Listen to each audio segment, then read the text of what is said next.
Hello, welcome to my channel. Today we're going to be going over some of the basic entry-level tools of guitar repair and maintenance. So let's get started. Now there are 4 typical stages of a guitar setup. So when somebody hands you a guitar, this is going to be the basic progression. Number 1, cleaning and looking for big problems and manufacturer defects. Number 2, neck relief and truss rod adjustments. Number 3, the action or the string height. And number 4, intonation. Alright, so the first step is cleaning up the guitar and making sure there aren't any blaring things wrong with it, such as manufacturer defects, electrical problems, and stuff like that. But for go ahead and cleaning the guitar, what you're going to want is you're going to want a cloth and you're going to want some guitar polish. For cloths, I like to use the kind that they sell in auto stores, the kind that's designed like not to leave scratches on stuff. For the automotive industry, they use it for very delicate paint. A guitar finish is pretty durable, but I like to use them anyway. They're very nice. Anyway, for polish, I use the Music Nomad all-in-one sort of guitar cleaner and polish. Good stuff. Smells nice too. I also, when I clean a guitar, I will also use a fretboard conditioner. This is Proline Lemon Oil fretboard conditioner, and I use this because when sometimes I'll get guitars in and people will sometimes their hands will take moisture away from the guitar neck. And I'll find that the fingerboard is very dry. Dry wood in general is just not good.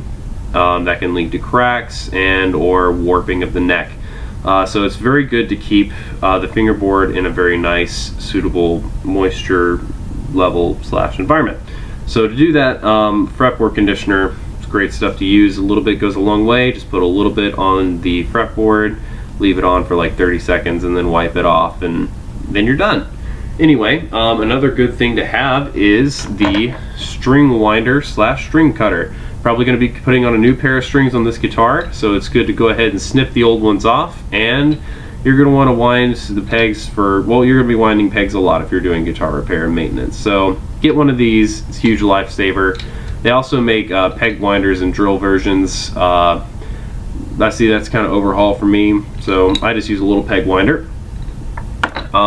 Also, I keep extra whammy bars around for the blockheads that want you to set up their guitar and bridge and they don't give you theirs. So yeah, there's that. Alright, so step 2 deals with truss rod adjustments and neck relief.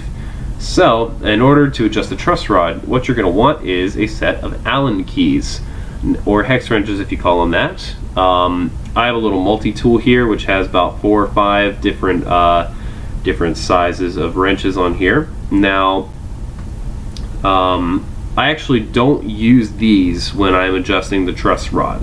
When I'm adjusting the truss rod, I get a fully dedicated set of wrenches for that, because I need as much leverage as possible, and these don't get a good angle for that. I fully recommend these for adjusting any sort of Floyd Rose or Ibanez double locking tremolo parts, such as locking nuts and anything on the bridges over there. But, so you're going to need a set of Allen keys. I recommend getting both a set in standard and in metric, because you will see both measurements. So, now that you're ready to adjust the truss rod, you've got to make sure that you have done the proper amount of adjusting. So in order to do that, you're going to need a capo. I assume most of you know what that is, so I'm not going to go over that. And you're also going to want a set of feeler gauges. Now, what feeler gauges are, they are just these little slabs of metal, and they are of very precise thicknesses. And I'm talking thousandths of an inch and parts of a millimeter. So for instance, this one here says about 16 thousandths of an inch, and I'll try to see if my camera will display that, and it may or it may not. But anyway, so what you generally will do is you will slide a feeler gauge underneath the 7th fret between the fret and the string. This can be anywhere between 20 to 40 thousandths of an inch, depending on the manufacturer specifications. You want very little resistance as you slide it underneath, and you don't really want any friction between there. You want it just to very gently go under. Anyway, now is also a good time to mention that after you have adjusted the truss rod and set the neck relief, now is the time to set up your Floyd Rose or Ibanez Edge equipped guitar. So when balancing your floating tremolo, if you have to, I recommend making a block out of tape and guitar picks. You can take guitar picks out or put them back in to get the thickness you need, or you can just wrap tape around it until you have the proper diameter that you need. So step 3 deals with string height and or action on your guitar, and you're going to want to measure that very accurately. So to do that, I use a little 64th inch ruler. It also has the metric equivalents on the other side. This is on the end of my feeler gauges, and you can definitely tell they've been put through automotive work as they were designed for. Anyway, so in order to adjust the bridge that you on the guitar that you have, you're probably going to either use a flathead screwdriver for Gibson Epiphone style 2-pneumatic bridges, or you will probably be using the Allen key set for dealing with Fender style bridges or typical floating tremolos, something like that. So I will make a note though, if you are working on things where you can adjust the individual saddles, make sure that the fretboard radius is maintained when you start and when you finish. So take your 64th inch ruler, get the ratio between each string, and when you're done, make sure that that ratio is maintained, or else you will see a lot of fret buzz. Also, if you are looking for fret buzz, or if you're looking for tall frets, it's good to have a standard card in your toolbox. Cool thing about cards is that they have 2 different sides of different lengths, and you can tell if a high fret is on your guitar if it makes a little teeter-totter when you have 3 frets underneath one side. So when the frets are spaced apart on the fretboard, you can use the bigger side. When they start getting closer together, you'll need the smaller edge in order to just fit 3 of them under there. I also use the little keychain card. I find that helps when it gets up there to the 20-some frets. Alright, so step 4 is intonation. This is the last step before the guitar goes in the case and goes back to the owner and you get paid. So in order to adjust the intonation, what you're going to need is you're going to need a highly accurate tuner. Now this is just a Snark. Normally I would not recommend these, but this is a slightly different model.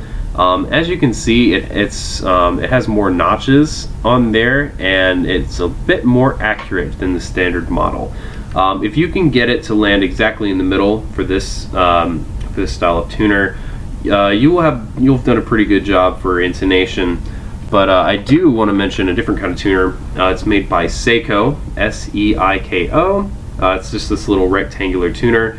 And the cool thing about it is it will tell you exactly how many cents off you are from pitch, whether it's 440, 441, whatever you set it as. It takes a standard guitar output and you can put it in your signal chain right before your amplifier, so you can get exact measurements and not have to worry about microphone problems and stuff like that. It is an excellent tuner. I use it all the time when I'm tuning up my guitars or I want to do a very excellent job as far as intonation.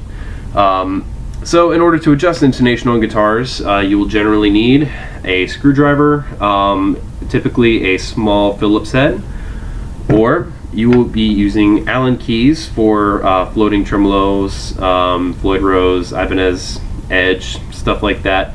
Some of the new Ibanez Edge models will have an intonation adjustment screw on there, so you will not be using these, but anyway, having an Allen key is definitely going to be the way to go with those. So on an extra note, you may be asked to work with electronics, so it's good to have a soldering iron and some solder handy. Now this is a pretty cheap standard soldering iron. It has an adjustable wattage from 15 to 30 watts. I keep it on 30 watts most of the time, or all the time really. I mean, that's sort of the standard. And for solder, I use rosin core solder. It's pretty standard, and that's pretty much what you should use most of the time. This is 0.032 diameter. I think that's also pretty standard, but I got this at Radio Shack. It's pretty cheap as well, so it's good to have these laying around.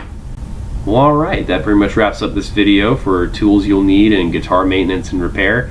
If you liked the video, leave it a like so I know. If you have any questions, feel free to ask them in the comments section. I read everything, so if you have any questions, I will make sure to answer them. If you like the video, want to see more, please subscribe. Sure, hope to put out videos later. Thank you very much. Have a good day.